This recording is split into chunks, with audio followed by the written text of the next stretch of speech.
જય હિન્દ મિત્રો, હવે આપણે ધ્વનિ વિશે સમજીએ.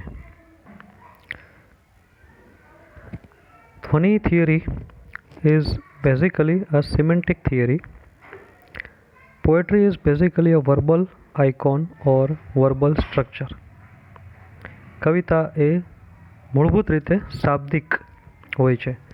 As such, there cannot be any poetry without words. શબ્દ વિના કવિતા ન હોય. Which means one can hardly dispense with semantics in the discussion of poetry. તેથી પોએટ્રીમાં શબ્દોનું જ મહત્વ હોય છે. સિમેન્ટિક એટલે ભાષા કે લોજિકને લગતું, ભાષા કે તર્કને સંબંધિત. બરાબર, આગળ વધીએ.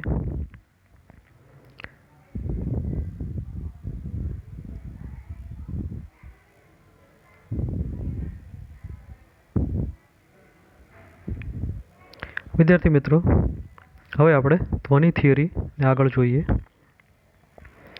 હુ પ્રપોઝ થિયરી ઓફ ધ્વનિ? ધ્વનિ થિયરી આપી કોણે? તો એક નામ છે આનંદવર્ધન, કાશ્મીરના સંસ્કૃત પંડિત છે. Introduction. Anandavardhana is famous Sanskrit critic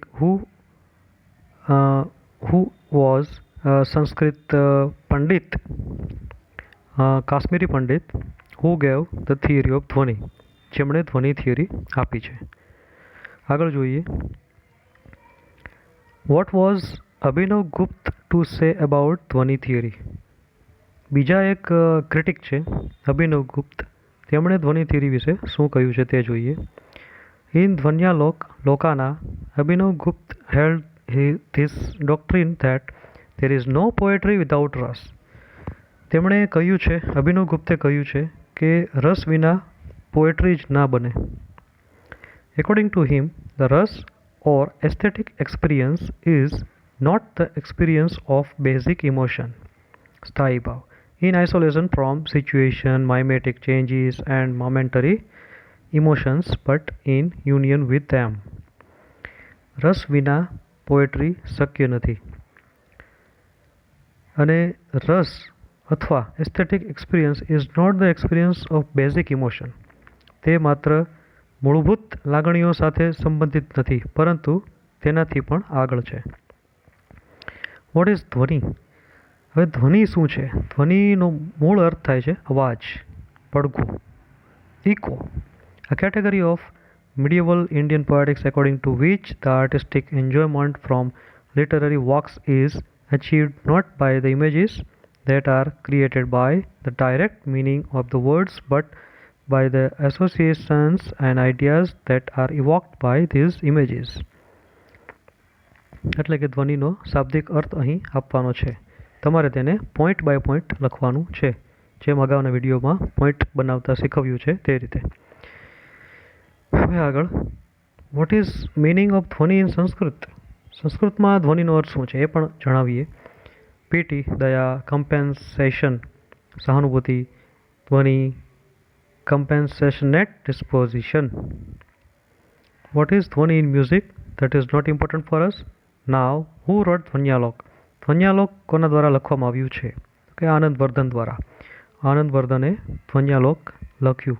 the લોકાના present here in English translation for the first time is a commentary